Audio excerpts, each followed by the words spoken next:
want to explain what's happening in that clip because it's not. Go on. So I am with the cat. You can. The person has got the cat with the loudest purr in the world. Guinness Book of Records, loudest purr in the world. And I have got one of my cats on footage saying we can beat Zelda. You can beat this cat, and Zelda doesn't beat. She doesn't. Man, how does it feel like when having a purr that loud? Oh, I love it. I love it. I love one of the things about cats is that they are, for me, incredibly kind of reassuring and comforting. I don't really feel a home is a home without a cat. Yeah. And their weight. I know. By the way, obviously aware. You're a big dog person, and I really like dogs. I do like dogs. So please. Do you know what? I like cats as well. No, I'm the same. I love both. Well. It's not a binary.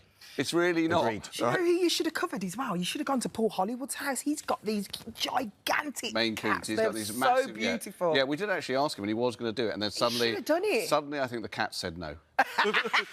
So we don't want to be I associated read with him. that. I read that the reason why we love cats so much, to start with, like, going back in time, because we never domesticated them like we did dogs. They just came into our lives. Well, cats are and one of the things was the purr. We love the purr. That's true. Well, firstly, you're right. Cats are the only animal that have basically decided these people, these human things, we're basically going to hang out with them. Yes. Because if we look nice, they'll feed us. So they work that out. But also, yeah, there is actually medical evidence that a purr is very, very healing and great for your soul and great for your head. And I always find that, but also the weight of a cat. Yes. So if you can get a cat, not always, they won't always do it, but to sort of lie on your chest. Really nice. I love that. Or if you're on your bed and they come to your bed and they start doing that little... Making biscuits. Padding. So If nice. they make... Yeah. Right? I mean, not Paul Hollywood, but if a cat is making biscuits on your chest, it's absolutely brilliant. It's so lovely. How did this all come about? Because I know you wanted to make this forever. Yeah, and well, I've been in television surprised... a long time, even longer than Dermot. I'm surprised this hasn't been done. Well, I think that's the point. I felt it was an open goal, basically, because the whole time I've been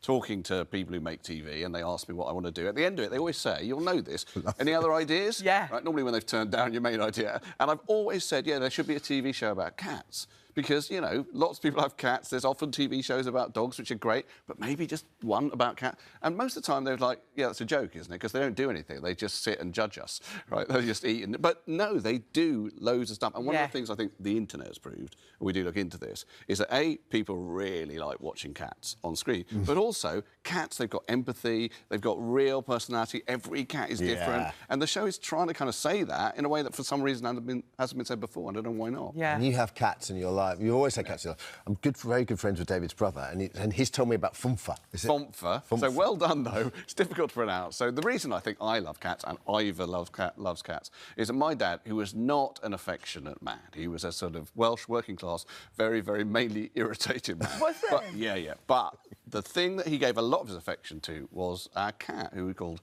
Fomfer, which was his word for purring. He used to pick her up and say, are you fomfering, Fomfer? And that meant she was purring. And he loved that cat so much, and I think that's where we all learnt, oh, these things, they are a sign of affection, you know, and even very hard men will have their hearts cracked apart by a cat, which I always loved, and I still think that. That's so lovely. Your favourite cat in the series was Mr. London Meow. Well, I don't want any other cats watching. I didn't have He's the one that stood out. Favourite. You liked them all. I loved them all, but Is he hanging out with a 100-year-old guy who's yeah, well, Mr. London Meow is a therapy cat that goes into NHS hospitals and helps with trauma. There is Mr. London Meow. He's so he chose lovely. that outfit. And Mr. London Meow just sits around with people who've had often massive traumas and helps them, because they are really healing. But the one thing that happened is that this 100-year-old guy who was a Holocaust refugee, right, from the 20s, right, or from the 30s, he came and sat with the cat, and then, just because the cat was there, poured out his life to me. I mean, just just talked and talked and talked. And the cat seemed to be listening, but I was definitely listening. I just found that so moving. Yeah. I think they can really do that. They can really help people express themselves. Something Changes in that. people.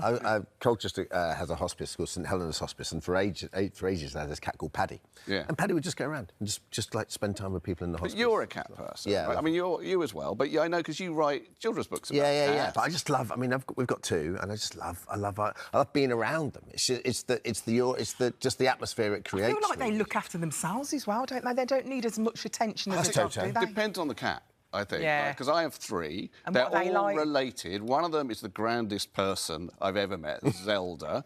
But Tiger is the friendliest person I've ever met. Do you mind if I just do this? Go on. Tiger does that That's all so the time, nice. and Oh, then just looks up touches at you. you with a, can I help you with anything? What do you Anything do? at all. Just go, Oh, "I'm I'm here." just so happy to see him. Oh, that's so Always. lovely. He's such a sweet person.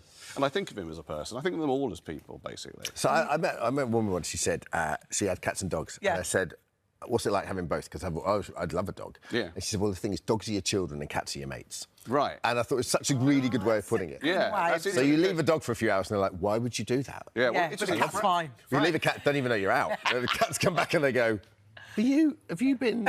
Frank Skinner, who's on the show, as sort of the naysayer. 'Cause He doesn't we like lived cats, together, and we had a cat, because I insisted on it, called Chairman Meow. And that was the only way we'd have a cat, if it worked on the name. And on the show, he starts calling it your cat. You remember your cat? I don't know, it was our cat, Frank. But he can't see that at all. And he said this thing, which has some truth to it. He said, dogs are slapstick and cats are satire.